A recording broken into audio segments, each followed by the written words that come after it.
Hello everyone and welcome to the stream. Alright, let's see how well this is and if everything is working. Alright. This one, let's see.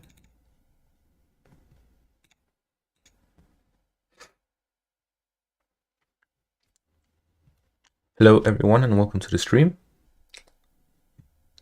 Alright. Okay.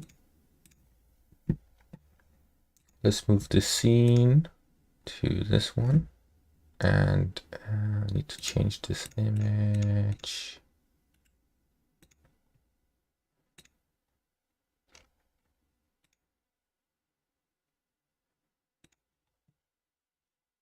Wait a second. I'll have to go back to this.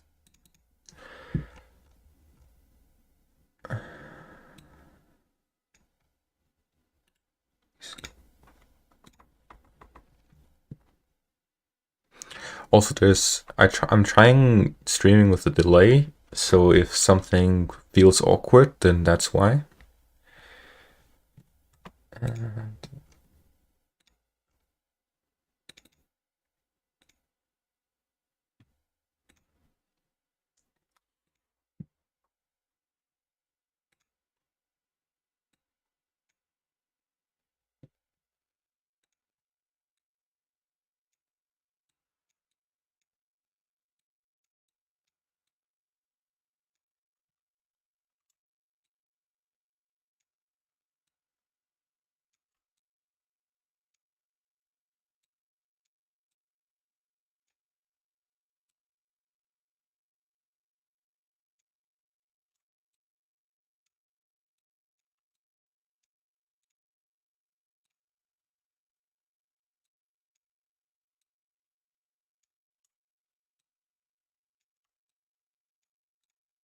there we go. And then face cam. That's the wrong one. There we go. And then we also need to copy this.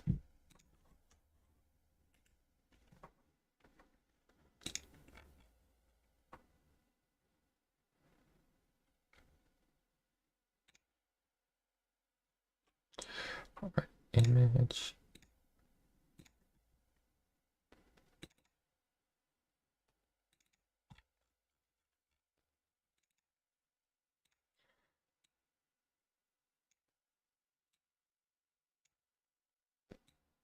There we go. All right, now we just need the last corner. Just kidding, I'm not gonna put it on the last corner, but there we go. That is the whole thing. All right, usually I don't want to do webcam and glasses together, but because of the reflection it's kind of awkward. But I will do it this time because I'll need to read the comments. And let's just get straight into it. Okay, so we have a lot of people here, 200 people already. Thank you all for coming to the stream. And let's split this thing into multiple parts, this live stream. The first one will be, the first part will be I will look around the front line and I'll draw up frontline positions. So this is something that I did in Kherson when the fighting was ongoing over there. And essentially what I did was I would draw up the different positions and where they were attacking from. So I want to do that on the whole front line to the east. Also, I want to then go on to some live reporting. Well, I'll be looking through all my sources and see if there's any updates, and then I'll be editing the map accordingly. And then finally, I'll be doing some analysis or Q&A, depending on what I feel like at the time, of the front line or just whatever you're asking in the question, in the chat. All right. Hello, everyone. Hello, people from, we have people from Africa, I'm guessing either South Africa or just one of the tens of countries in Africa. Hello from Washington, D.C. And those are the ones who've said where they're from. I never know what exactly I should say when someone says hello from somewhere. Should I say hello from Denmark? Should I just say hello, Mr. Australia? Hello, Mr. Australia. Hello. All right, so, and we have Croatia. Crash. I don't know how to say that in English. In Danish, it's much simpler. It's Croatian. So Croatia, I guess. Then we have Chile, Canada, and Banana Republic of America. I'm guessing that's the United States. And then we have Indianapolis, Indianapolis, New York, Philippines, Russia. So we are from everywhere I can see. From Nigeria and Malaysia, ×2 Croatia, Portugal, Cyprus, Finland. Very, very interesting. Macedonia as well. All right, let's move on to what I want to do. As everyone is just coming in with all of their comments now. Happy to see you all. I feel like I'm Mr. Worldwide. Are you high? I'm high with the feeling of having some fans who are nice. All right, okay. Let's get into this, and let's start, as I said earlier, with drawing up the front line. So I've already drawn up the front line for the Ukrainian positions throughout the whole front line, as this is something that I had already done before, and I just fixed it up a little bit according to the changes. Well, most of the changes were around the Oskil front as well as the Bakhmut front, but that was about it. Then we can also look at the Solodar-Siversk front, where we can now, I guess we can just start from the top. And the Russian positions we need to draw here, which will be generally like this. Now the question here is, where do I continue this from? Do we think they have, okay, it's most likely this kind of arch type of defensive line here, similar to that of what they had earlier in Kherson. Then we have the positions here. And then they go down to Kovalivka, Vodian. And then we go all the way back to the highway to something like this. That's the Luhansk front for the Russians. Russian Luhansk front line.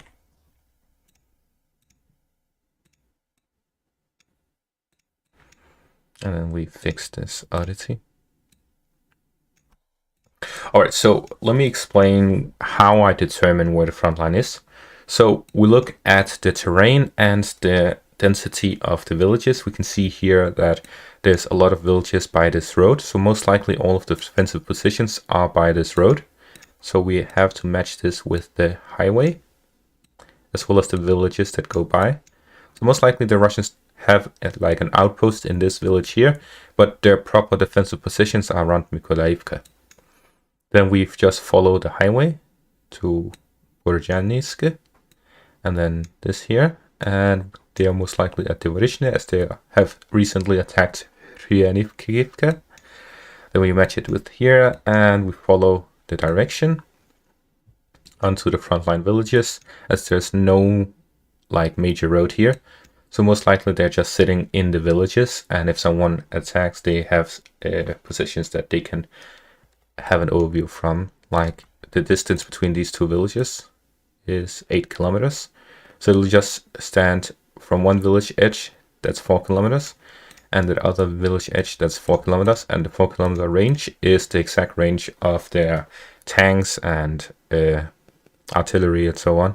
That is low range. So that is the minimum required distance between the villages. If it was longer than 8 kilometers between the two, then they would have to be connected to something else. As other than that, they will have a blind spot. Then we look on to these. Then it's just like this collection of villages that they have connected with. And then we go to this area here. Okay, so here there's most likely some sort of this is most likely not what the front line looks like. They may actually have an outpost position here, but not an actual defensive position, and then have it by the river line to Naruholne, and then have some sort of connection here. Then with this forward position, the gap here doesn't matter. Then we look further south, they have a connection with all of these villages, and that's the whole front line.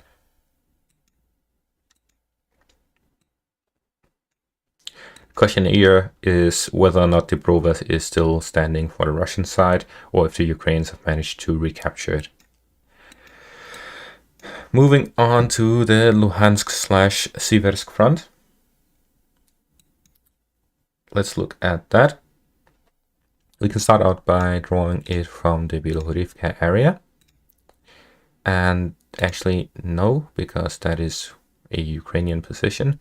So most likely, the Russian forces have some sort of defensive line connected with Lysychansk, and they move through the highway to Zolotarivka and then Verkhnokamianske to further south to through the highway / to Mykolaiivka, St. Berestove, and through the highway to Soledar, and then to Pokrovsk, and that's the Siversk front's defensive position.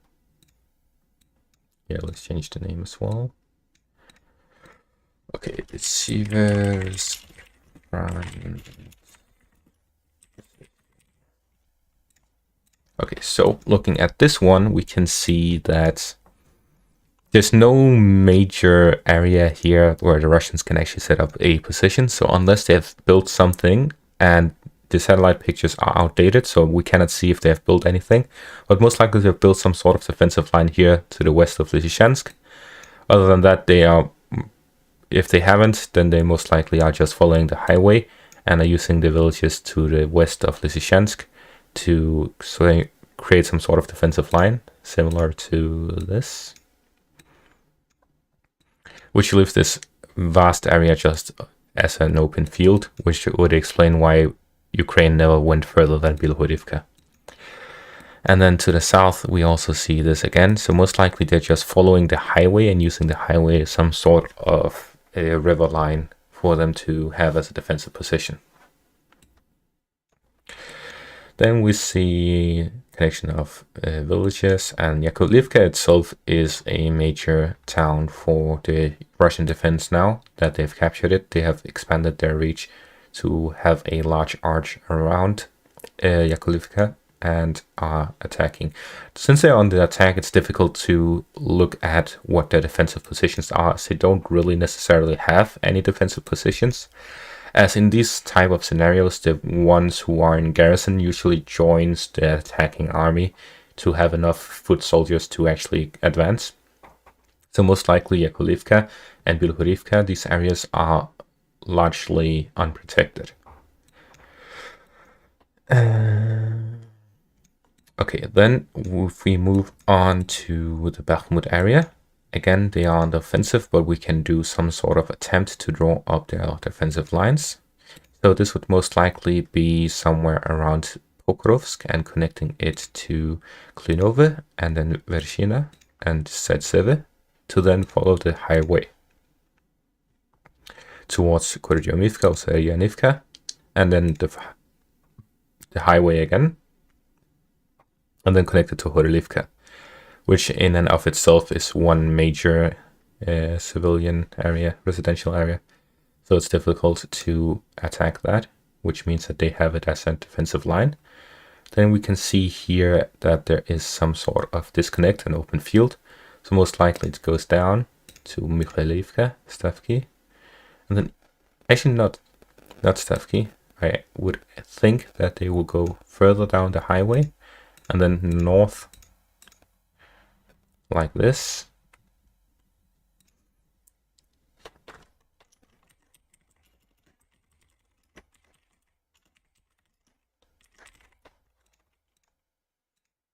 And then we'll create the line here.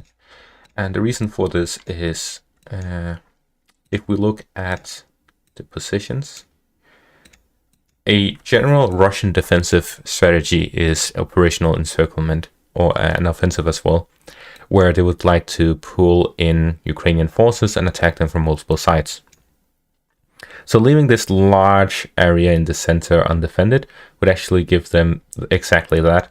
So most likely they're creating some sort of line here where they will have positions all over this front line, or generally some entrenched positions prepared, so that they can occupy them and defend towards the west. So they'll most likely want to take control of Alexandroupil and Novobakhmutivka, so that they have a proper western flank protected.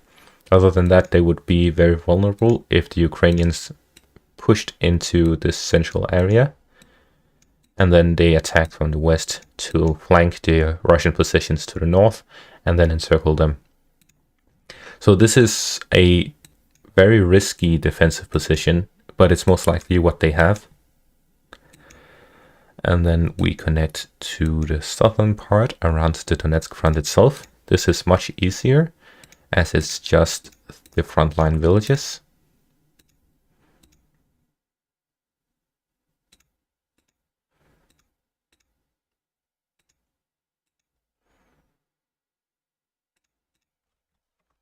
Donetsk front, Russian line.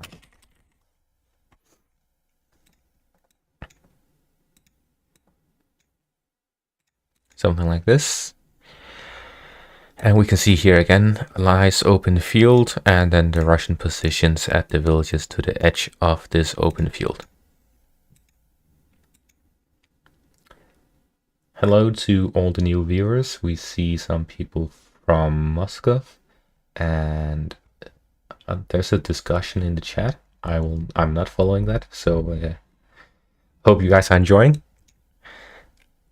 Then comes this area, and this is most likely by this. This is a highway.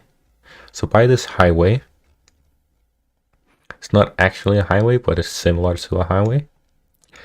So if we create this further south and then connect it to this line, and then we connect it to the Pavlivka area, and then we go further south.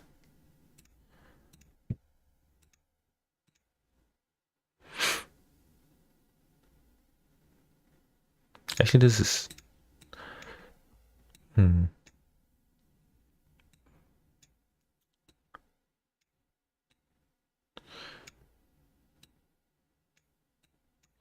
Okay, so on this area, it is most likely that the Russian positions are...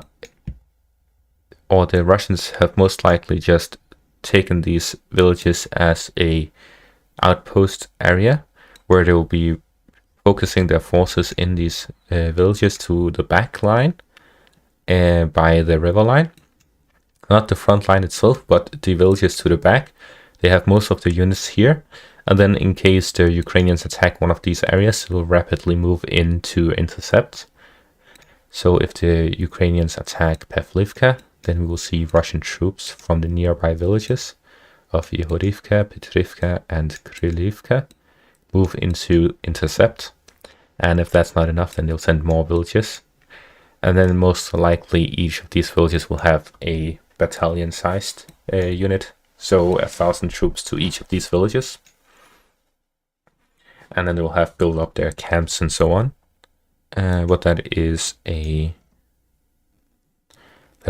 don't have any theory to build up on that. Then if we look to the Zaporizhia front, which is the next defensive line, we can see here.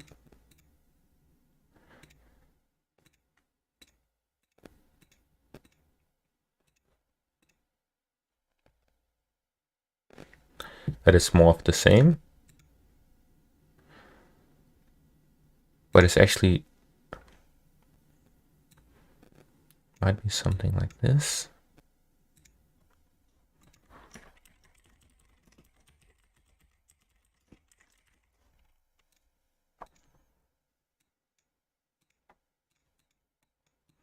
All right, let's look at this quickly. So this is actually very interesting because there's no connection because both sides are cut. It's easier for the Ukrainians because they have this arch here.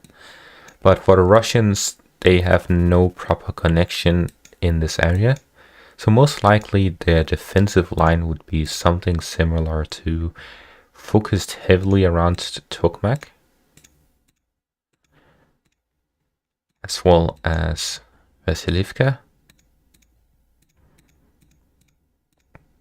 as these are positions where they can rapidly move with large force to wherever the Ukrainians would be attacking from.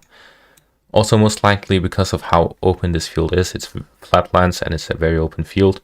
This means that most likely they will have their focus around these residential areas like Tokmak and Vasilivka, which are the main highways towards Melitopol. So most likely they'll have their forces focused around this area. And they'll try to hold the line that way.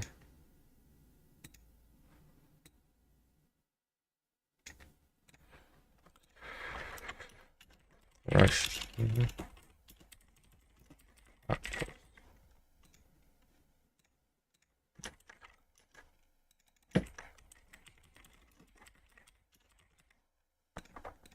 So let me explain. If we imagine the Ukrainians launch their large-scale Melitopol offensive, and they attack in the direction of Tokmak, then the Russians are just ready to have set up a defensive line around Tokmak. So they'll most likely have something like this, and we have to look closer. They have this one to the northwest, that's for sure. This will most likely be the defensive line to the northwest. But what about the northeast? There's no significant area to the northeast. But it's also very far from whichever. Most likely they'll just have their position to the northwest, something like this, and then they'll have the eastern part open, and they'll just go out to meet the Ukrainian forces if they attack from this direction. So something similar to this, and if they manage to go this whole long way around, then they'll just go out to meet them while having the western side and northern side defended with entrenched positions. As for the Vasilivka area, this is more clear as it's near the front line. They'll have this position here, and they'll have this position here. So yeah, they have defensive positions to the north and to the east. If the Russians lose Tokmak, then the Russians will still have a defensive position around Vasilivka, as they can have a defensive line around the highway. However, if they lose Melitopol, then they would be completely stuck. So, most likely we'll see the Vasilivka area retreat if Tokmak falls, so that they can go and help the defense of Melitopol. So, any Ukrainian offensive towards Melitopol will have to be focused around taking Tokmak. So they may even take this long road to the east. So they may attack from Hulyapole and Oryhiv at the same time, and then attack in the direction of Tokmak. And by taking Tokmak, they will then move westwards through the open field to try and cut off the Ukrainian positions, the Russian positions in Vasilivka, and then move further northwest and try to cut them off. And at the same time move in the direction of Melitopol, and maybe just trying to completely outrunning the Russian positions. And at the same time, they would have no issue moving their defensive. Like, if they attacked, then their defensive position would just be one straight line to the east. So they'll just try to hold Tokmak and then move in each direction to have some sort of buffer zone for their forces. So why do I draw the front line? Because we have to be open-minded and look at all perspectives. If we just are closed-minded and look at, okay, Ukraine is going to keep winning or Russia is going to keep winning, then we will never be able to properly understand it when one side eventually wins. For example, if you were pro-Ukrainian and you thought Soledar would never fall, then now that the Russians have advanced, then you would be confused as to what the actual strategy would be now. While if you're pro-Russian and you think, okay, Bakhmut is going to fall, it's only a matter of seconds, and then the Ukrainians start a large counterattack, where is the Russian defensive line? You wouldn't know that. But now that I've drawn it up, you do know that.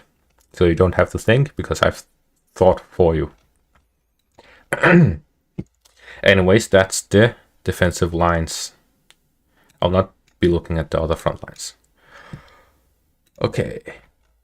Then the next one on the timetable is live reporting. So let's have a look at the different sources. First of all, we'll go to Twitter. And here we'll be looking at the page. See here this video. Science get off essays out of Soledar. It looks like the Ukrainians suffered heavy losses in the retreat. And let's look at the video.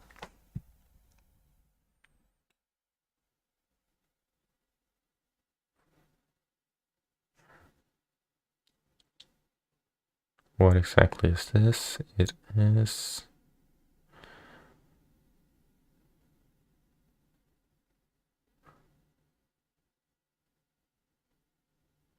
It's hard to see because of the quality.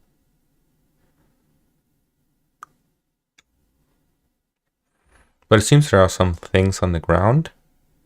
Some bags as well. And there's a lot of destruction. Like glass and holes in the walls.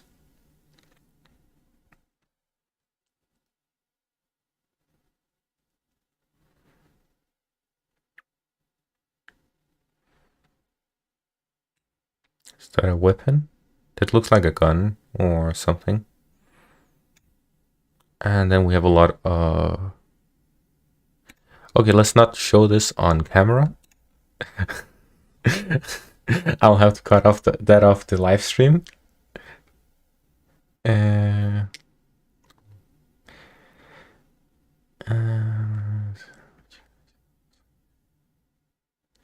Okay. If you're moving reinforcements towards Bakhmut.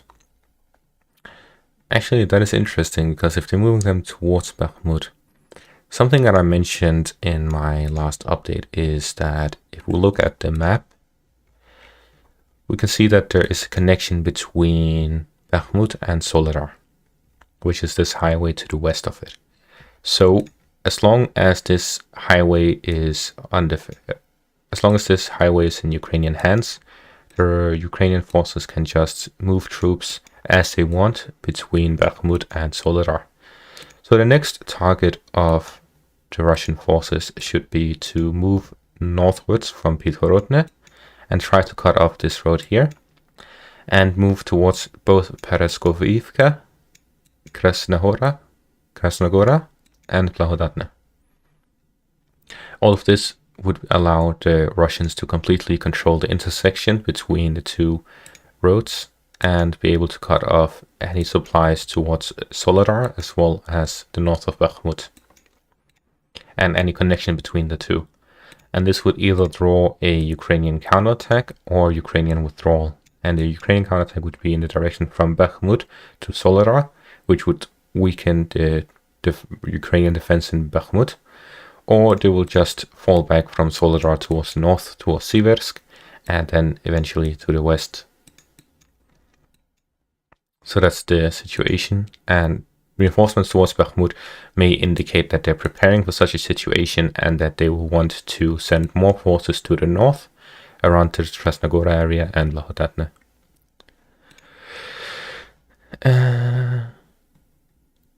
RUAF troops have entered in the eastern outskirts of the village of Krasnogora. From the place they transmit, we are on the eastern outskirts of the settlements of Krasnogora. The Paraskovivka and the road to Slavyansk will open. So this is the pro-Russian source saying that the Russians have entered Krasnogora from the eastern side. So somewhere around here. Which I've already updated as well from my Telegram channel, and that is from the War Gonzo report. And Kupiansk, blah blah blah. All of these I will not report on them because these are not from my sources. But I always look at what other sources say, even if I don't report on them.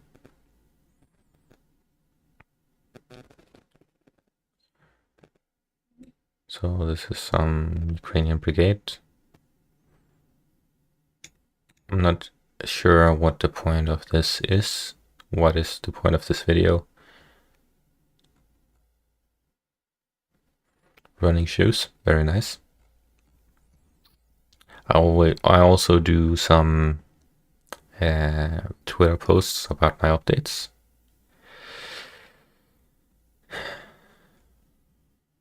Again, 18 plus, so I'll not be showing this. I don't want to get demonetized. And then here we see a... Okay, so Ukrainian forces actually claimed that they counterattacked and recaptured the Soledar area. However, the reporter himself reported from this area to the west, which the Russians never actually reached. So his reporting had no merit because he wasn't standing in the area of which the fighting was ongoing.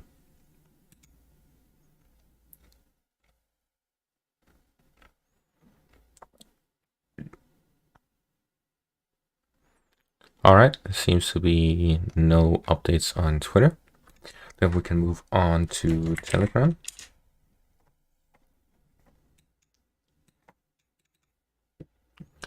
And let's look at this. Alright. Don't care about this.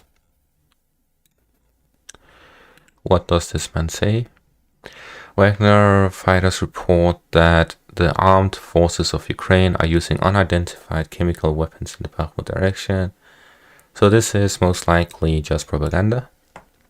Before that, a video of musicians cleaning up buildings in Soledar appeared. Everything indicates that there is not even a close retreat of the armed forces of Ukraine. On the contrary, our attack aircraft are being held back by all means. So they're saying that there is no withdrawal of Ukrainian troops within Soledar, and most likely the videos are just a rotation. And that is just the old used up units withdraw and train up, build up the units again. And then new fresh units come in. So most likely the video was of that. And then let's look at this. What does it say? Appeal. Don't care about that. Alright, so generally no news. Just repeat of the usual. Then we can look at... Let's do some Q&A before we do an analysis. So everyone, if you have any questions, hit me with them right now. Give me them.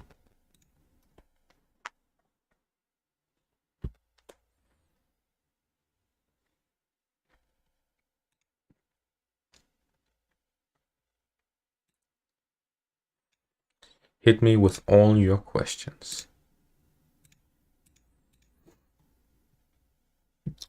Hello, Scalandre. You changed your name back? Yes, I did. Do you think that the new $3 billion aid from the United States will do anything for Ukraine? All right, let's talk about the aid.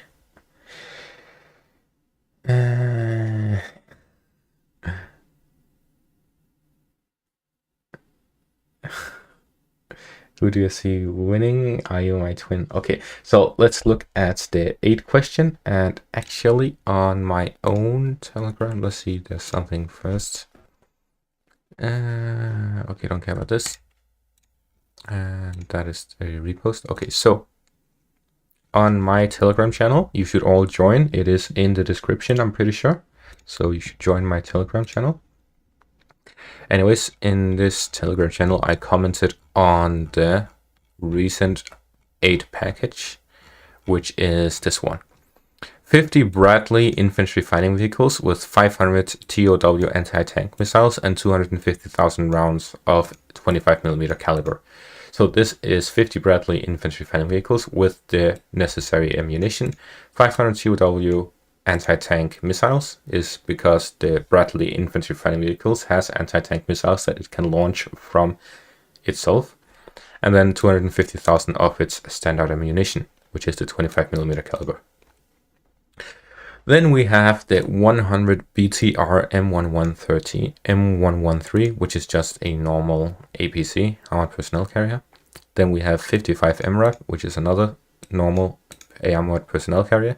We have 138 Humvees, which is another normal armored personnel carrier. Then we have 18 155mm self-propelled howitzers and 18 tractors, so 18 new artillery pieces with 70,000 155mm artillery shells. And currently the Ukrainian forces are shooting between 2,000 to 4,000 artillery shells a day, which means that this is about 2 months of supply. Then 500 135mm caliber shells, which are the precision guided shells. Then another 1,200 155mm projectiles of remote anti-tank mine systems. So this is anti-tank mines that can be launched through these artillery pieces. Then 36 105mm towed howitzers and 95,000 105mm artillery shells. So another 36 artillery pieces of the 105mm type and 95,000 artillery shells, which means another 3 months of ammunition. And then another 10,000 120mm ammunition, which is about 2 to 5 days worth of ammunition. Some more HIMARS ammunition, there's no number on how much it is. Some anti-aircraft missiles, 4,000 unguided rockets of the Sunni type. Not exactly sure how useful this is. 2,000 anti-tank missiles, so this is ammunition for their javelins. And finally sniper rifles, machine guns and ammo. So what are they giving? They're giving ammunition, they're giving artillery, and they're giving armored personnel carriers, and they're giving infantry fighting vehicles. So armored cars and ammunition and artillery. That's what they're giving. Is this what they need? Yes. How much are they giving? Not that much. Compared to other of the previous arms sent, the ammunition they've sent, compared to that, they have sent a lot this time. This is very significant compared to the previous 2 to 3 or even 4 times. However, this is not nearly enough for anything. If anything, this will just make sure that they don't run out of ammunition. That's all they're doing. That they don't have to walk everywhere and that they don't run out of ammunition. That's the only thing this is doing. So it's going to make a difference. Yes, they're going to prevent the Ukrainians from walking from place to place and from running out of ammunition. Will this help them win? No. And to that I say, for the Russians, for the Ukrainians to win this whole war, the very least, the minimum amount of equipment they need, as well as how many troops they need to be properly trained, I would say an army of 150,000 soldiers to be properly trained by NATO countries. Not just trained by NATO countries, but properly trained. And by properly trained, I mean 3 to 6 months. And 150,000 of them. And these 150,000 need about 1,000 armored personnel carriers, 700 infantry fighting vehicles, 300 main battle tanks, 100 HIMARS, 300 self-propelled artillery, 700 towed artillery, 1 million artillery shells, 200 F-16s, 6 Patriot systems, and 50 Jeopards self-propelled anti-air. So, all of this is what they need, in my opinion. Why this specific number? Because that is about how much the Ukrainians are using for an army of 150,000 soldiers. All of this is not enough to get all of this. All of this needs to be modernized to a post-2000 level. They don't need Cold War technology. They need modern technology, which is why I mentioned the F-16s rather than any other of the planes, because those are multi-role fighters and they are fairly modern fourth generation planes. So with this, they would be able to possibly have a chance at completely kicking Russia out of Ukraine with the current Russian army size in Ukraine. At this level, they would match them, so the only difference would be in morale and in strategy and tactics and so on. However, the issue for the Ukrainians here is that this would only be enough for them to fight back the Russian forces in a scenario where the Russians never send more troops, never give more equipment, and so on. But I could say that, well, if the Russians send more, then the NATO countries will just send more, and then in the end, it'll be a full-fledged NATO versus Russia war, because NATO would send the whole army to Ukraine, all of the equipment and everything. So what I'm saying is that Ukraine cannot win this war without a NATO-level army.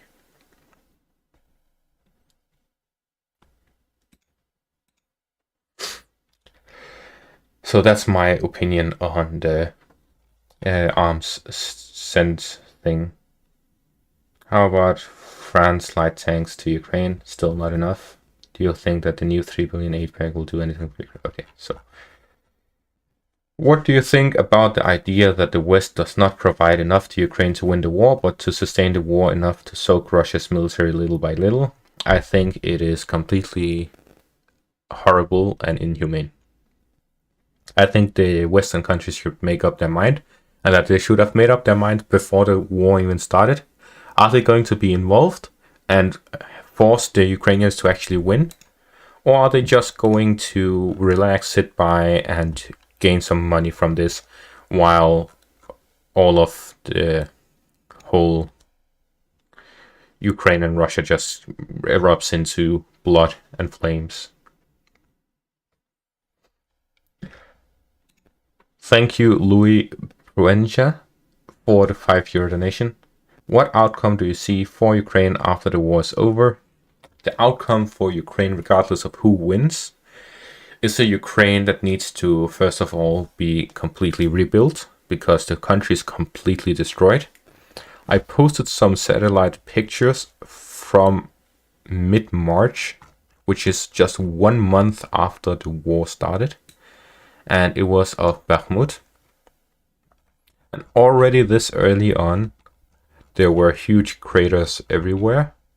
Here, let me see if I can look through media. Where exactly?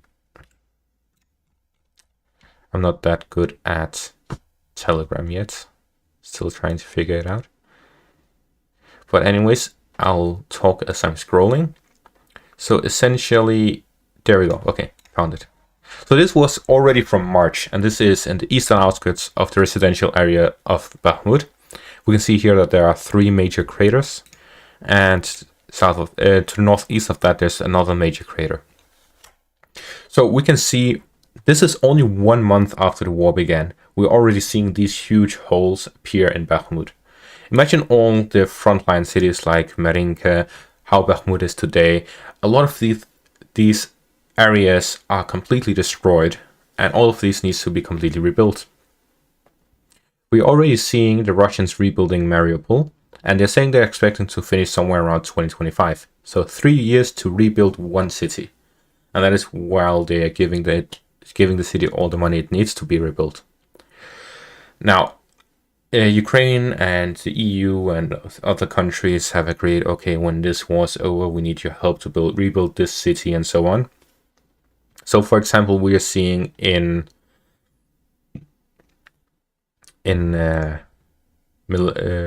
what was it called? It's a long time ago, in Mykolaiv. It's a long time ago we've been talking about this Frontline. So in Mykolaiv, for example, Ukraine personally asked the foreign minister of Denmark half a year ago for Denmark to help rebuilding Mykolaiv. And then Denmark agreed, yes, we will help rebuild Mykolaiv once this war is over. So Ukraine is going to receive help from Western countries to rebuild its country and make sure that they can prosper again. However, they will most likely have a huge influence on the politics of Ukraine. They'll most likely be influencing both the laws being sent through and generally at a very deep political level, they'll be influencing Ukraine. So essentially, politically, Ukraine will not be independent. Economically, they'll be very dependent on the West as well.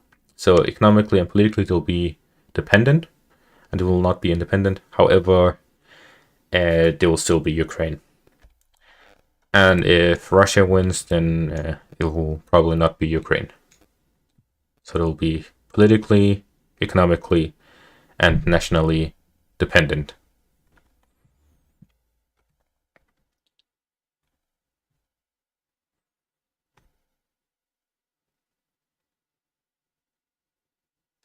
Why Russia is not using hypersonic missiles like Zircon or Kinzhal to target administration and important sites in Kiev?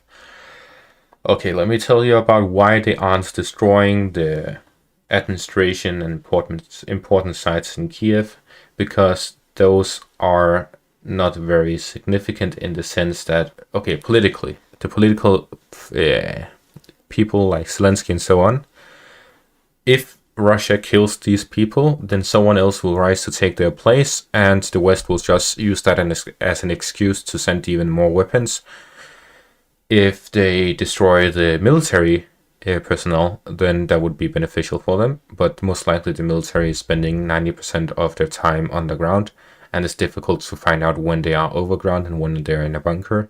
So it's very difficult for them to know when to shoot their missiles, and if they are on the overground and the Russians know that they are overground, then they are sending missiles against them because they have done so.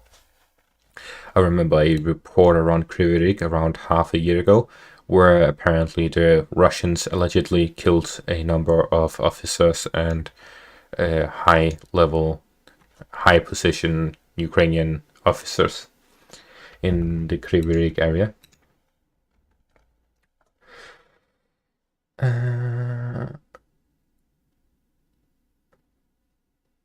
What is your opinion on the Patriots? How did the Patriots affect the conflict so far? Okay, so the Patriot system, if they are in Ukraine, I don't think they're in Ukraine yet, but if they are in Ukraine, the Ukrainians cannot use it yet. Even the United States said it will take months for the Ukrainians to learn how to use the Patriot system. And if they learn it and put it in Lviv, for example, because that is where I expect them to place it, then all that will do is do what they have been doing so far, and that is shoot down rockets. The S-300 systems of Ukraine is difficult for them to properly maintain, because Western countries are not equipped to repair and maintain those equipment, and Ukrainian factories are all destroyed by Russian missile strikes. Most of them are. With that, it is generally difficult for them to maintain the S-300 system, so they just use them a lot. And eventually that made it happen so that the S-300 system misfired and hit Poland. And because of that, they're sending the Patriot system, because then the West can maintain it and make sure that no more missiles hit NATO countries from Ukraine. As this allows the West to be sure that there's no big propaganda loss on their media influence in the future. So generally, all that it will do is be more effective than the S-300 system. Not that the S-300 system was ineffective, because it is very, very effective compared to the standard in warfare today. The S-300 system is, compared to its age, it's very good, and the S-400 system is much better. while the S-500 system it's not been used much, so I can't say about that. But most areas where the S-400 system is within the Ukraine war by the Russian side, no missiles actually hit. The S-400 system does not shoot small targets such as drones and so on.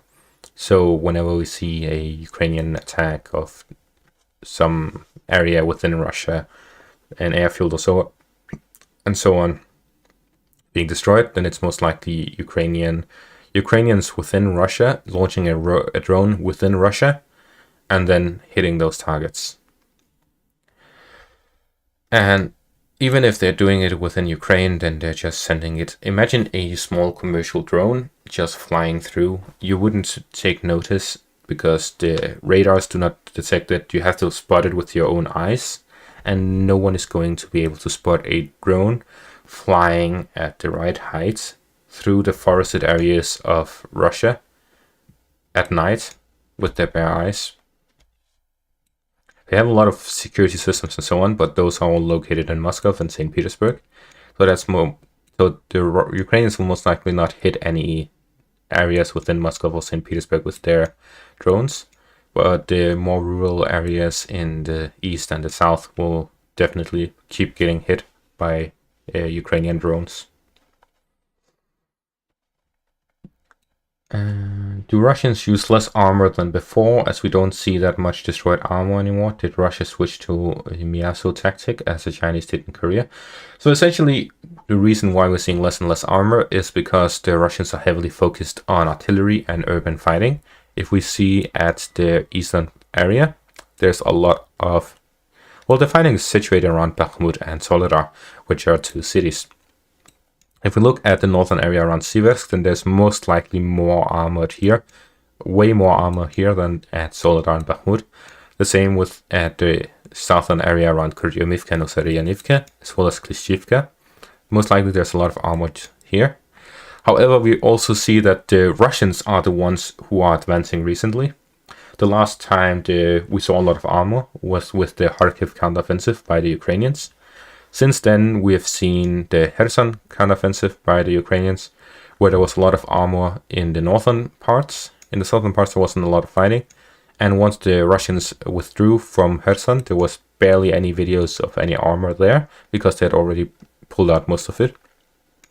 Then we moved on to the Eastern Front, and with this we see that the fighting or the front line has generally switched around very little compared to any of those large offensives.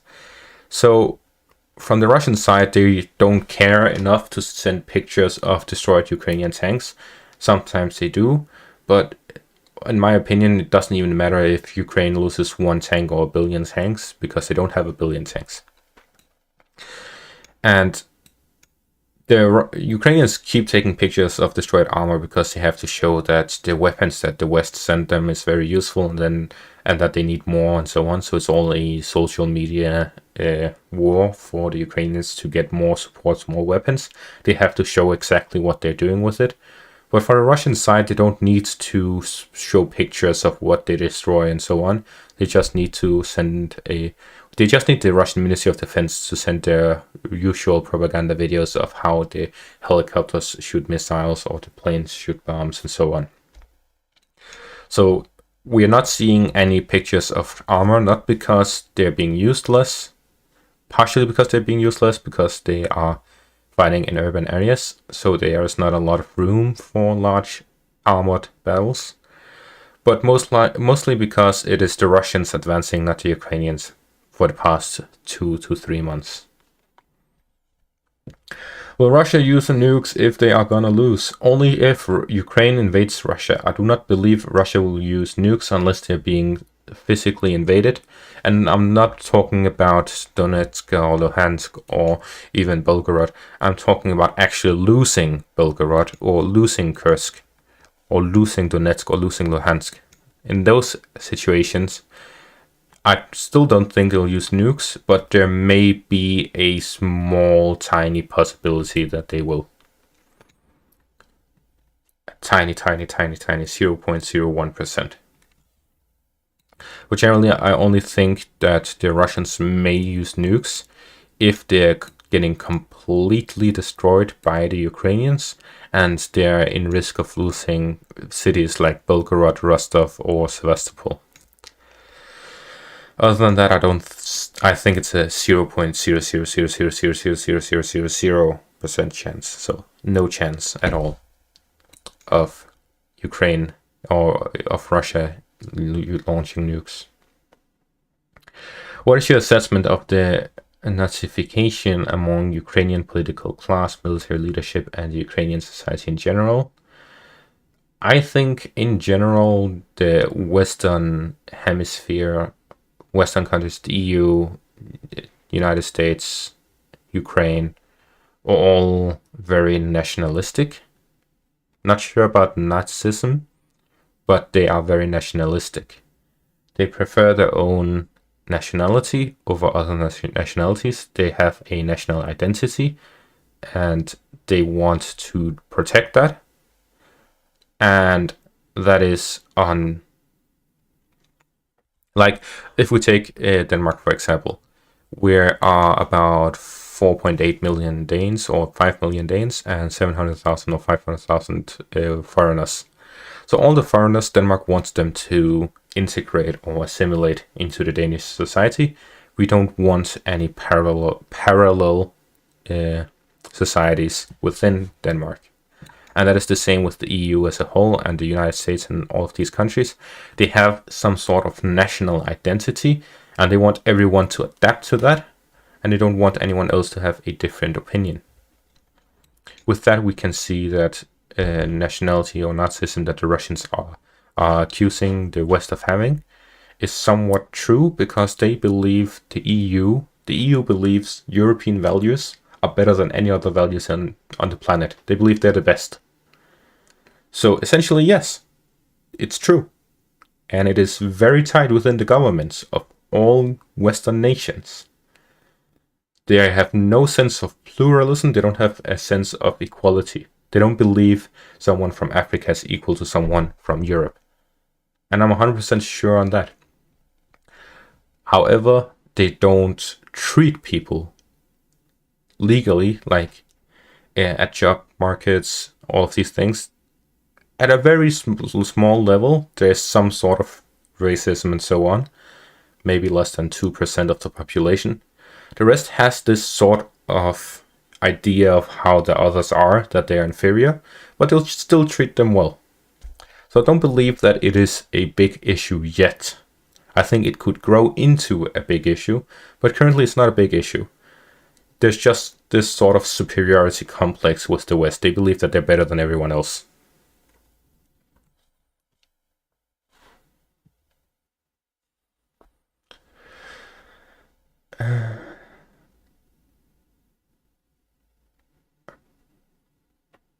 Heard anything about the Crimea Bridge? Is it in full function? I haven't heard anything since the people talked about it. What event will most probably end this war? An event that would end this war would be a large encirclement of a large force of Ukrainian forces. If this happened to the Russians, then it could possibly end the war, but they have a lot of troops in reserve, so possibly not. They'll launch a large offensive to try and counteract that encirclement and so on. However, if a large portion of Ukrainian forces are encircled, then the war will most likely end, because the Ukrainians do not have any reserve forces. So one event that could end the war in Ukraine would be a large-scale encirclement of a large portion of Ukrainian forces. How large? About 40%. If 40% of Ukraine's army is encircled, then the war will most likely end. If not instantly, then over a large offensive, the Russians will most likely use their reserves to launch a large offensive and completely overwhelm the Ukrainian army.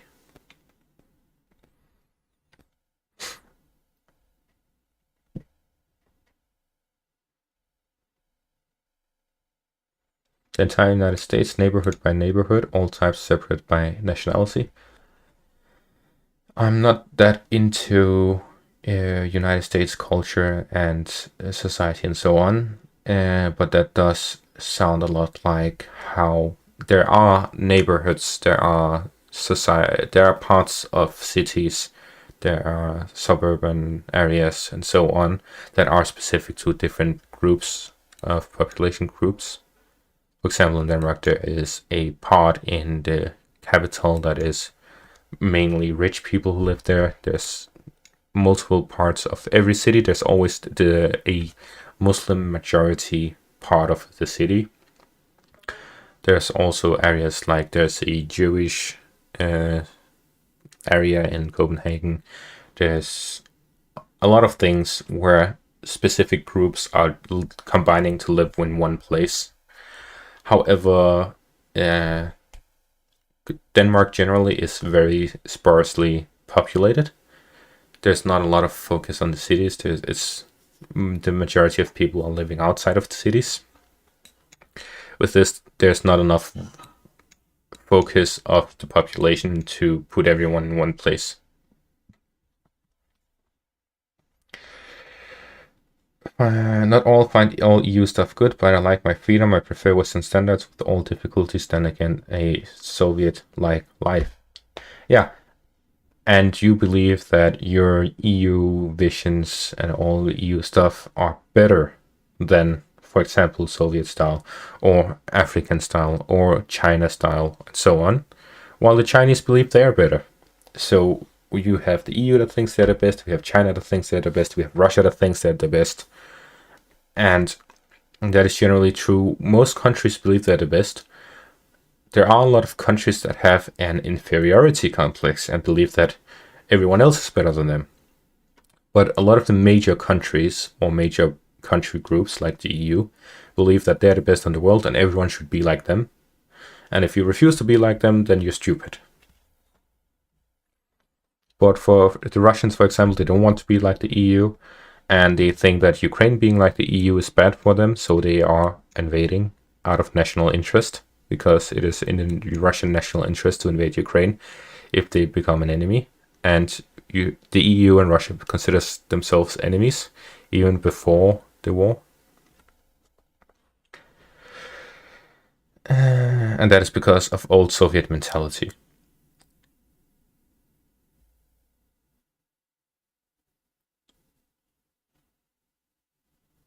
What are you talking about? Look at all the refugees. If refugees they let in. Well,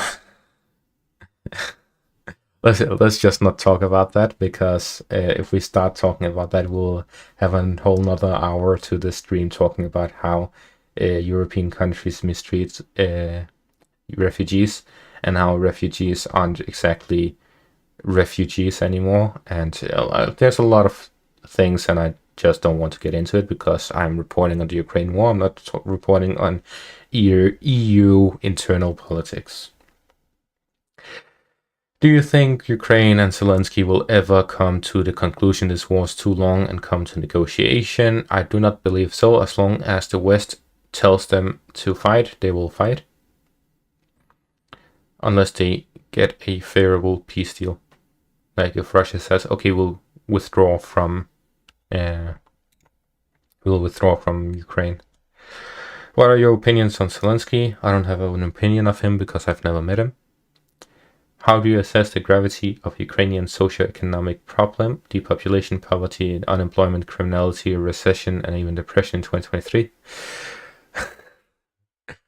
All of these problems is pretty much in the whole Western world. There's a lot of problem with especially depopulation, and this is actually on most of the world. Even China, we have Europe, we have so many places with a depopulation issue, and they're trying to fix that by having foreigners come to help out the shortage in the market. However, with their belief that their own culture and identity is better than others, then even at that they're clashing. Despite knowing that it is best for them to have more kids, they don't get more kids. Despite knowing that it's best for them to have foreigners work, they don't have foreigners work. So yeah, generally it's very complicated, and most politicians are just sitting thinking, what can they do? For example, in Denmark, we have a new government. It's a middle government. We have a left side party and a right side party and a center party, all combining into a government. And they are talking about this specific issue with we need more foreigners because Danish people are not getting more kids, so we just need more foreigners. That's the decision they've taken. How about war goal theory of the recently found natural oil found in Donbass? Okay, so I don't think Russia has any interest in natural resources in Ukraine. Of course, it's a plus if there is natural resources in Ukraine, but they don't need any. They have a surplus in basically everything. The West needs a lot of natural resources because Russia has a lot of it. And if they stop trading with Russia, they'll need some other supply. And if Ukraine has a lot of it, then it's in their interest for Ukraine to win. If you were the Russian general for the army, how would you win the war? Well, I would ask for another 500,000 troops so that I would have vastly superior numbers, because I know Ukraine cannot do the same. If that is not if I cannot receive that, then I will launch a large-scale offensive in the south and the east of Ukraine, try to encircle the Ukrainian forces, and launch major airstrikes on the bridges across the Dnieper River, as well as in major cities like Poltava, Dnipro, Zaporizhia, and Kharkiv, while at the same time I'll bomb as much as possible in the Donbass region to destroy all the Ukrainian army positions, and then I'll launch that large-scale offensive in the direction north of Kharkiv towards Poltava, and from the south towards Dnipro. I'll encircle the Ukrainian forces and launch a large-scale offensive on the whole front, try to capture these positions, and if I manage to succeed with that, then that would be the end of the war.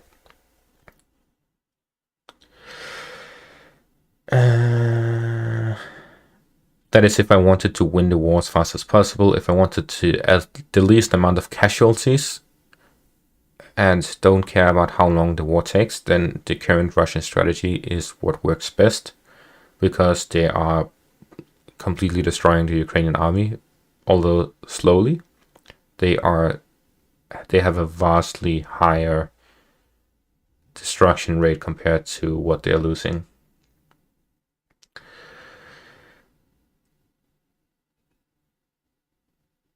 Every country and every person should be allowed to decide.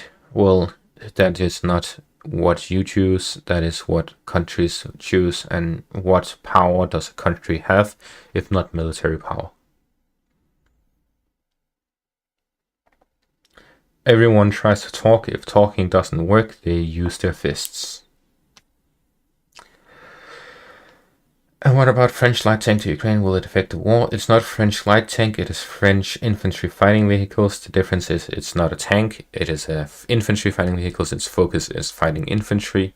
It has some anti-tank missiles, but its main focus is infantry.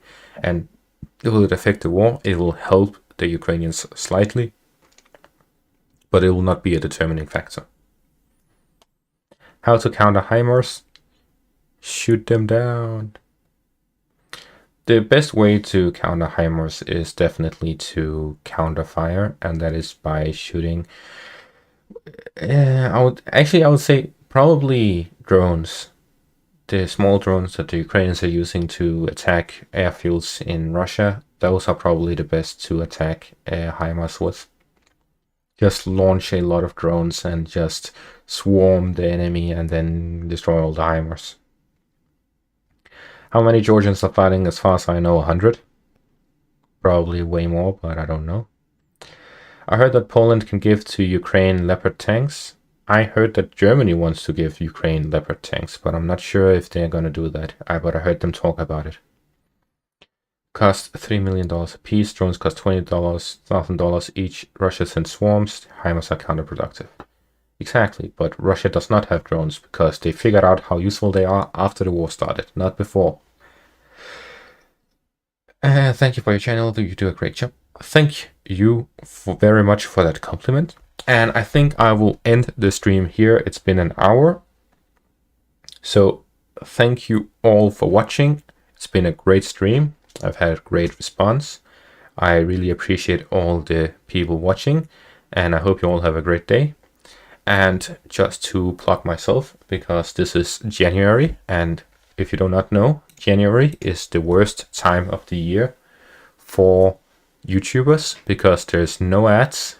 The money went from the 31st of December to 1st of January, decreased by 40%. So my income has reduced significantly. So if you all would love to do such a nice favor as to send me some money to make up for the money that I lose because YouTube sucks, there's a link to PayPal down in the description.